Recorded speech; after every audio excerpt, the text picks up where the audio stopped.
गोकुळ सोबत गोकुल। गेली 6 महिने ते 1 वर्ष झालं ते बोळातली गटर काढलेली आहे। मी मुकादमला आणून दाखवले।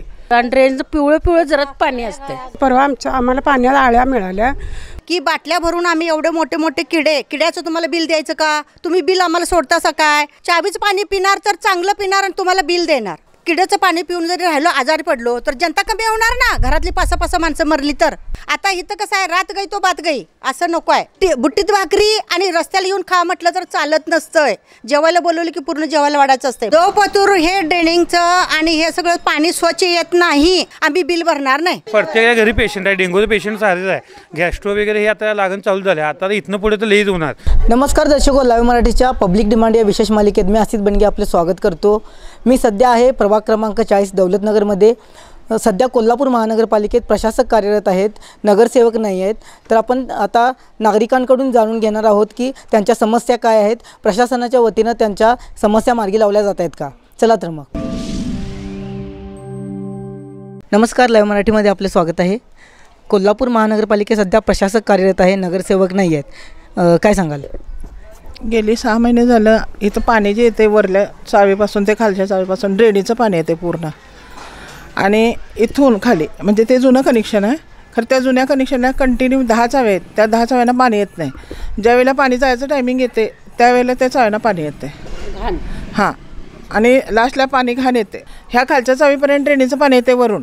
आणि खाली ज्या चाव्या आहेत आमच्या एक ठराविक जुन्या पहिल्यापासून ज्या आहेत त्या चावीला वट्ट पाणी येत नाही। ज्यावेळेला पाणी जायचं टायमिंग येईल त्यावेळेला अर्धा तास पाणी असते। दुसरी गोष्ट, आमचं घर बोळात आहे, दरवाजा। गेली 6 महिने ते 1 वर्ष झालं ते बोळातली गटर काढलेली आहे। मी मुकादमला आणून दाखवले आणि त्यांना तुम्ही माझ्यासमोर आणलं असं तरीसुद्धा मी सांगतो। त्यांनी सांगितलेलं ज्या दिवशी पुरुष कामाला असतील त्या दिवशी मी काढतो आणि आत्ता पण तुम्ही बघू शकता। मावशी, तुम्ही काय सांगाल? नगरसेवक नाही आहेत, प्रशासकांच्या वतीनं कारभार चालवला जातो। आमच्या इथं पाण्याचा खूप त्रास आहे। पाणी तर येत नाही वेळेवर, आणि आलं तर खूप पहिल्यांदा तर येते 2-4 वाटा, एवढं घाण पाणी येते। सगळं गढूळ पाला पाचोळा आणि ड्रेनचं पिवळं जरात पाणी असते। अजिबात ते पाणी म्हणजे हातसुद्धा घालायला नको वाटते असं पाणी असते। ते एवढं घाण पाणी येते आणि ते ढासा मारणारी पण येतच नाहीत। आली तरी फरफर करत जातात, फरफर करत इकडं जातात। म्हणजे असं व्यवस्थित ते धूर सोडतात का नाही, ते धूर व्यवस्थित आमच्या घरांपर्यंत, बोळातली घरं आहेत आमच्या घरापर्यंत पोचत नाही। प्रशासनाच्या तुम्ही तक्रारी केली आहे का याविषयी? तक्रार करत होतो, इथनं मागं नगरसेवक होतं त्यांच्याकडे तक्रार करत होतो। पण आता कोण नगरसेवक बी नाही, येतात अशीच तेवढ्यापुरतं हो म्हणतात, परत काही चौकशी करत नाहीत। खरं पाण्याचा प्रश्न पहिला सुटला पाहिजे। पाण्याची खूप त्रास आहे आम्हाला आणि पाणी खूप घाण येते। घाण म्हणजे 1-2 दिवशी आलं तर ठीक आहे की, महिना पाणी घाणच आहे सगळं। अजिबात चांगलं पाणी येत नाही, एकदम पिवळं जरत। आणि जसं संडासाचं पाणी ह्याला जायचं का नाही ते सगळं आमच्या चाव्यालाच येते पाणी। आणि लहान मुलं आहेत आमची, आणि आता दवाखान्याला पैसे घालून कंटाळा आला आहे आम्हाला। कुठलं पैसे घालायचं? सरकारी दवाखान्यात जायचं तर काम बंद करायला पाहिजे आणि दवाखान्यात जायला पाहिजे। आम्हाला कुठलं काही जमत नाही, तेवढं पाण्याचं काय असेल तेवढं बघा। तुम्ही काय सांगाल? त्यांनी सांगितलं तेच आमची पण समस्या आहे, पाण्याचीच आहे। ते पाणी बरोबर काही येत नाही, त्याच्यामुळे आमची पण लहान मुलं आहेत, आजारी पडतात। परवा आम्हाला पाण्याला आळ्या मिळाल्या। आम्हाला छोटं घर आहे, आम्हाला तर वाटतं की हद्दवाढ व्हावी, आम्हाला मिळावं चांगलं। 8 माणसं आहे आम्ही, आणि 8 माणसात 10 बाय 10ची खोली आहे। तेवढ्यात आम्ही एवढी जण राहतोय, आणि त्यात ही पाण्याची त्रास म्हणजे सगळं आम्ही त्रास खूप सहन करतो। आणि आजकाल नाही, खूप वर्ष झालं त्रास सहन करतो आहे। आमच्या इथं तर गटर पण नव्हतं, आता थोडं हे पोरं आमची पुढं आल्या, ते महेश का नाही, ह्यांनी जरा गटाराचं जरा सोयी तर केली, त्या माणसाने बोलवून तरी आणतात। इथनं मागं कोण नव्हतं नाही, आणि फोन केला की साफ करणारी लोक गटर साफ करणं येतात। आम्ही नगरसेवकांना फोन केला की नाही ते लगेच पाठवतात इकडं, त्याच्याबद्दल काही नाही। ते काय आमची तक्रार नाही, फक्त पाण्याची तक्रार आहे की पाणी घाण आहे आणि पाण्यामुळं आमची मुलं त्यांना आजारी पडायला लागल्यात। आता मागच्या महिन्यात सगळीजणच आम्ही आजारी होतो। नगरसेवक असावेत की नसावेत? असावेत। नगरसेवक असल्याशिवाय वस्ती चालणार कशी? पाहिजेत की अहो, त्यांना थाळी मारायला पाहिजे की, कोण करणार मग? आम्ही करणार आहे? आम्ही काय करणार नाही, तेच करणार सगळं। नगरसेवक हे पाहिजेतच भागात। आमच्या इथं ड्रेनेज तुंबल्यामुळं इथं पाणी घाण होतं, आणि ते आम्ही नगरसेवकांना सांगितलं तर पण येतात, त्यांनी ते करतात, पण घाण पाणी त्यामुळे ते पाण्यामध्ये मिसळतं आणि पाणी घाण येते। प्रशासनाला कधी तुम्ही याविषयी तक्रार केली आहे का? काही प्रशासनाच्या वतीनं काही कॉन्टॅक्ट नंबर देण्यात आला आहे का? नाही, गेल्या वर्षी तक्रार केलेली, त्यांनी येऊन गेले, पण तो आता परत आणि तक्रार करायची असं म्हणतात लोक, म्हणून तक्रार केलेली। तात्काळ दखल घेतली जाते का? हो, घेतली जाते। हां, मी बेगम असलम मुजावर बोलताय तडका देऊन 2-3 वर्ष झालं ड्रेनिंगचं पाणी आलेलं आहे आणि ड्रेनिंगच्या पाईपा टाकल्या, त्या गुत्ताळ्या गटारी टाकल्यात, त्या आम्हाला बदलून पाहिजेत. मोठ्या नळं टाकून त्यातनं पाणी सप्लाय तिकडे जायला पाहिजे. हे गुत्ताळं असल्यामुळं ड्रेनिंगचं पाणी जे आहे ते आमच्या चावीत मिक्स व्हायला लागले आणि आळ्या यायला लागल्यात. पोटात दुखायला लागले, संडास उलटीनं आम्ही आजारी पडलो आहे. 2-3 वर्षे ही तक्रार पाण्याच्या टाकीवाल्याकडे गेलो आहे. साहेबांनी सगळ्या फोन लावून सांगितलो आहे. साहेब येतो म्हणतात, पाईपा बदलतो म्हणतात. अजून काय पाईप बदललेलं नाही. जून महिना आला, गेल्या वर्षी मे महिन्यात तक्रार केली ती. हा पण मे महिना आहे. इथं उकरून इथं उकरलं तिथं उकरलं, ह्यांचं चालू आहे. मी साहेबासंगड असंच बोललो आहे की तुमचं शाश्विशन नको आहे. हकीकतमध्ये येऊन तुम्ही काम करा की बाटल्या भरून आम्ही एवढे मोठे मोठे किड्याचं तुम्हाला बिल द्यायचं का? तुम्ही बिल आम्हाला सोडतासा काय? आम्ही बिल भरणार, चावीचं पाणी पिणार तर चांगलं पिणार आणि तुम्हाला बिल देणार. मग तुमचं ड्रेनिंगचं पाण्यात आम्ही बिल कसं देणार? गेले 6 महिने झालं सारखं सांगतो येतोय इकडं. त्यांनी काय म्हणतात, तुम्ही तिकडं जावा, तक्रार करा. आम्ही कामं सोडून कुणीकडे तक्रार करायला जाणार? बरोबर आहे ना? मग आम्हाला हे गटारीसारखं टाकले उताळे, ह्या नळं नको आहेत. मोठं नळं पाहिजे ड्रेनिंगसाठी, पहिली गोष्ट. आणि पाणी कुठं चॉकअप झाले, ड्रेनिंगचं पाणी पिण्याच्या पाण्यात येते. हे सगळी पूर्ण लाईन आहे, दोन्ही बाजूची लाईन आहे. हे बदलून मला पाहिजेल आहे. एवढंच विनंती करून सांगतोय. साहेबांना सांगितले, प्रत्येक साहेबांनी फोन लावतोय. साहेब काय म्हणतात, हां भाभी आता पाठवतो, 10ला पाठवतो, 8ला पाठवतो. आम्ही आता सगळ्या तुमचं काय वाट बघायला लागलो. लेखी अर्ज देऊन आम्ही शिवाजी मार्केटला सगळ्यावरच्या साहेबाकडे जाणार होतो. पण आता तुमचं काय काय होतं आहे बघायसाठी आम्ही हे थांबलेलो आहे.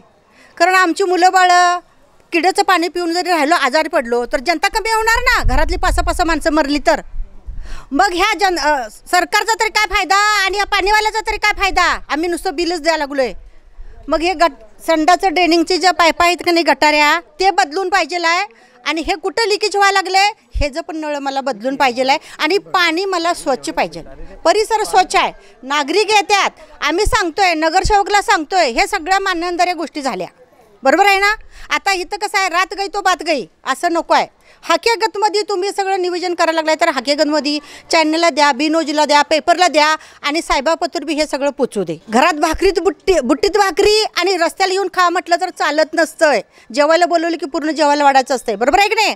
हे प्रशासनाला हे आमचं नियोजन तिथं द्यायचं आणि आम्हाला हे जी काय सुविधा मिळत्या, सोयीसुविधा मिळत्या ते आमच्यापुत्र पोचवा, एवढंच सांगतो. तुम्ही काय सांगाल, आता भागातील समस्या आहेत, प्रशासक काय म्हणतात? प्रशासकांच्याकडे कधी गेलाय का तक्रार घेऊन? नाही, ह्याच्या आधी मी तक्रार घेऊन बरेच वेळा गेलो आहे. आता ही पाईपलाईन आमचं हे वर 1.5 वर्ष आले. हे पाईपचा प्रश्न मार्गी लावायचा म्हणून मी मागच्या आमचे वॉटर सप्लायचे मिलिंद जाधव साहेब होते.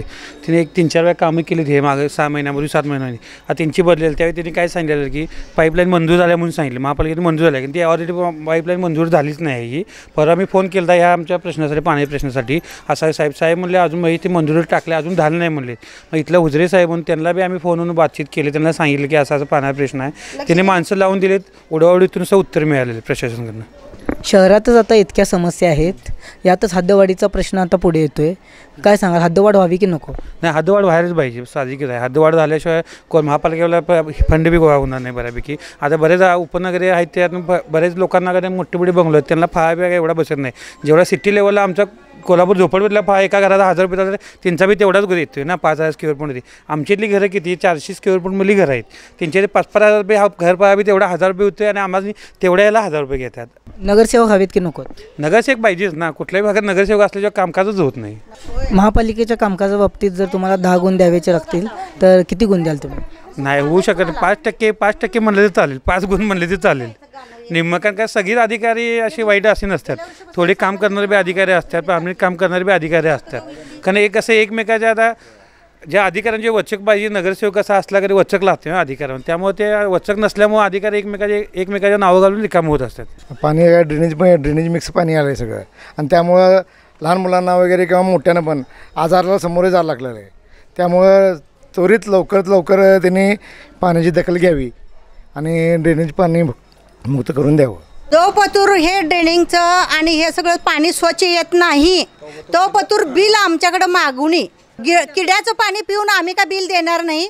आता हे 2-3 वर्ष चालूच आहे. जो पतूर हे सगळं आमच्या समस्या सुटत नाहीत आणि पाणी स्वच्छ देत नाहीत, ड्रेनिंगच्या पाईपा बदलत नाही, तो पतूर सरकारनं किंवा म्युन्सिपाल्टीवाल्यांना आम्हाला बिल पाठवून आम्ही बिल भरणार नाही. प्रत्येक घरी पेशंट आहे, डेंग्यूचं पेशंट सारेच आहे, गॅस्ट्रो वगैरे हे आता लागण चालू झाले. आता इथनं पुढे तर लईच होणार, औषध फवारणी नाही वेळेवर. परत आता उन्हाळ्यात आता ही कंडिशन आहे, तर पावसाळ्यामध्ये पाणी तर गढूळ येत असते. त्यामुळे प्रशासन वेळात वेळी लक्ष घालून नागरिकांची सोय गैरसोय न होणे हे तेवढे जागरूक होऊन तेवढी सोय हे करावी. 10 ते 12 चाव्यानं पाणी येत नाही. बिल तर राहिलं सोडा, 6 महिने झालं आलं नाही. इथून पुढे 6 महिने ते काम नाही केलं तर बिल मिळणार नाही. पण आता तुम्ही जर दाखवणारच आहे ना तर ते बघून जावा किती चाव्यानं पाणी येत नाही आणि किती तिथं घाण आहे हे तुम्ही बघणं गरजेचं आहे. कारण नशीब म्हणायचं आमचं की तुम्ही आलाय. खरोखर आम्ही कुठे जाणार आहे सांगा? जाणार आहे आयुक्तांच्याकडे गेलो किंवा नगरपालिकेत कुठल्या साहेबांच्याकडे अधिकाऱ्यांच्याकडे गेलो, त्यांनी काय म्हणणार, या बसा भेटतो, भेटला सा की पाठवतो म्हणणार, जावा म्हणणार आणि आपण परत येणार. आंदोलन करायला मला सांगा, एका घरात जर 10 माणसं असली तर त्या घरातली 2 माणसं जाऊन बसली तर ते घर चालायला पाहिजे का नको? बिना पाण्याचं चालते काय? काल पाणी आलं नव्हतं, आज पाणी आले. तर आज आमच्या चावीला पाणी नव्हतं, पाठीमाग तुमच्या उभा राहिलेत बघा माने जनाबाई, त्यांच्या चावीचं आम्ही पाणी भरले. पाण्याला कुठे जायचं आम्ही? बघू शकता चावीला पाणी आल्यानंतर आमच्यात पाणी येतंय का? तुम्हाला सांगतो आता अमृत प्रत्येक गल्लीतनं अमृत योजने सरकारमार्फत योजना चालू होती, अमृत योजना. आणि ह्यातल्या आमच्या अजून हे पाईपलाईन चालू, ही जुनीच पाईपलाईन चालू आहे, मंजूर झाल्यामध्ये. कारण इथं पाईपलाईन अजून नवीन टाकलीच नाही पाण्यात. कुठं जायचं पाण्याचं? एवढी टंचाई, एवढी अडचण आहे की लई अडचण आहे. का तुम्ही इथं कुठं आपल्यात पाणी लागू शकत नाही? आम्ही गेली 20 वर्ष झालं एकच प्रॉब्लेम सांगत आलोय की आमच्या गल्लीत पाण्याची सोय नाही आणि आम्हाला एक बोरिंग मारून द्या. आणि वाटल्यास तुम्ही त्याला मीटर बसवा की आम्ही सगळी मिळून, कोण पाणी भरतंय त्यांनी जर बिल तेवढी सगळीजण मिळून बिल भरतो. जर तुमची ताकद नसली तर तुम्ही म्हणताय ना सगळ्यांना पोचवलंय तर आमच्यापर्यंत काय पोचले ते सांगा. 100 रुपये घेतात तलावला धुवायला जायला रिक्षाला आणि 100 रुपये परत यायला घेतात. म्हणजे 200 रुपये देऊन आपण धुवून यायचं. त्यात 100 रुपये घातलं तुमचं महिन्याचं बिल जातंय पाण्याचं. आपल्या अभियंत्याला की नाही इथले उदय साहेब त्यांना फोनवरून आमची बोलणं झालं. त्यांना सांगितलं 8 दिवसात आमचा पाणी प्रश्न मार्गी लावा, नाही तर लेखी स्वरूपात आम्ही निवेदन देऊन वरती शहर अभियंत्यांना म्हणा, आपले उप अभियंत्यांना, आयुक्तांना हे निवेदन आम्ही महिला व इथल्या भागातले आमचे नागरिक मिळून सगळे आम्ही अभियंत्या हे करून देणार आहे, एक अर्ज करून देणार आहे. नाही झालं तर त्यातनं मग काय पर्याय म्हणून आम्हाला आंदोलन रस्ता बंद करावा पाहिजे मेन रोड, त्याशिवाय पर्याय म्हणून आम्हाला तोच आहे. गेलं तर तिथं कोण चौकशी करत नाहीत, काय नाही. जातोय आम्ही बायका गोळा होऊन, कुठं रस्ता आडवा हे आडवा, तेवढ्यापुरती येतात, थांबा म्हणतात, झालं संपलं. परत कोण चौकशी करत नाहीत. तर एवढं पाण्याचा प्रश्न मिटवा. पाणी जर असं मोठं यायला पाहिजे. पाणी हां, आणि कसं होतंय ते करत नसल्यामुळं काय होतंय, डास जास्त होतात आणि मुलं आजारी पडतायत जास्त. कुत्र्यांचा जास्त इथं हे आहे, वावर आहे, भटकी कुत्रे. आणि त्यामुळं आणि इथं कसं, इथं जास्त लहान मुलं असल्यामुळं त्यांना जास्त त्याचा धोका आहे. त्यामुळे ते कुत्र्यांचा बंदोबस्त व्हायला पाहिजे आणि म्हणजे कचरा व्यवस्थित हे व्हायला पाहिजे आणि गटरी. प्रशासकांना याबाबतीत कधी तुम्ही अर्ज केलाय का किंवा त्यांच्याकडे तुमचं मागण्या घेऊन तुमच्या गेलायत का? आम्ही काय आता नगरसेवक नसल्यामुळे इथंच जे कचरा वगैरे टाकायला येतात त्यांनाच आम्ही बोलवतो. फोन वगैरे केले की तेवढ्यापुरती येतात ती, बाकी इतर वेळेला कोण येत नाही. गटरीत घाण साचलेले असते तेवढे आम्ही काढायला बोलवतोय. सगळं पाणी हे झालंय, मिक्स व्हायला लागलंय, प्यायच्या पाण्याच्या ज्यात वास यायला लागलाय, ते पाणी बंद व्हायला पाहिजे. नगरसेवक नसल्यामुळे काय फरक पडतोय का? पाहिजे नगरसेवक नसून चालते. सगळी गल्ली स्वच्छ व्हायला पाहिजे, स्वच्छता पाहिजे, घाण नको. थुकणारी जास्त भरपूर आहेत, घाण वास लय येतोय थुकलेल्यांचा. होय, कुठं पण थुकणारे आहेत, कुत्र्यांचा वास, सगळं स्वच्छता पाहिजे. काय सांगाल? नगरसेवक नाही आहेत, महापालिका प्रशासनाच्या वतीने 3 वर्ष झाले महानगरपालिकेचे नगरसेवक नसल्यामुळं आमच्या दौलतनगर भागामध्ये जे ढास किंवा गटर स्वच्छ हे वेळेत होत नसल्यामुळे नागरिकांना त्रास होत आहे. त्यामुळं नगरपालिकेने लक्ष द्यावे असे आमचे हे आहे. महापालिका प्रशासनाच्या कामकाजाबाबतीत तुम्हाला गुण द्यावे लागतील तर किती गुण द्याल 10 पैकी? तसं म्हटलं तर आता 10 पैकी गुण त्यांना आम्हाला देताच येणार नाही आता कोण नसल्यामुळं. त्या पाणी प्रश्न हा कोल्हापूरचा मार्गी लागलेला आहे. 37 रुपये बंटी साहेबांनी एक 14 वर्ष प्रलंबित प्रश्न थेट पाईपलाईनचा प्रश्न मार्गी लावल्यामुळे का नाही पाण्या प्रश्न असा गंभीर एवढा का म्हणजे पहिला कसं 1 दिवस आधी पाणी यायचं, आता पाणी कंटिन्यू येते कारण स्वच्छ पाणी मिळत नाही. हे आमच्या गल्लीपुरतं तर स्वच्छ पाणी इथे मिळत नाही. हे आमची दखल घेऊन तुम्ही कुठं पुढं आमच्या ह्या प्रश्नांचं मार्गी लावावं म्हणून निवेदन होईल ना तुमच्यासोबत. आणि बंटी साहेबांनी थेट पाईपलाईन केलेली चांगलीच गोष्ट आहे. त्यामुळे पाणी मुबलक पाणी आहे कारण हे स्वच्छ पाणी मिळावं हीच गोष्ट आहे. तर आपण या ठिकाणी पाहिलेत की प्रभाग म्हटला की नगरसेवक पाहिजेत अशा प्रकारची भूमिका, अशा प्रकारचं मत येथील नागरिकांनी व्यक्त केले. अशाच प्रकारचे नवनवीन व्हिडिओज पाहण्यासाठी आमच्या लाईव्ह मराठी चॅनलला सबस्क्राईब करा, फेसबुक आणि इंस्टाग्राम पेजला फॉलो करा. लाईव्ह मराठीसाठी कॅमेरामन रवींद्र बागलसह असित बनगे, कोल्हापूर.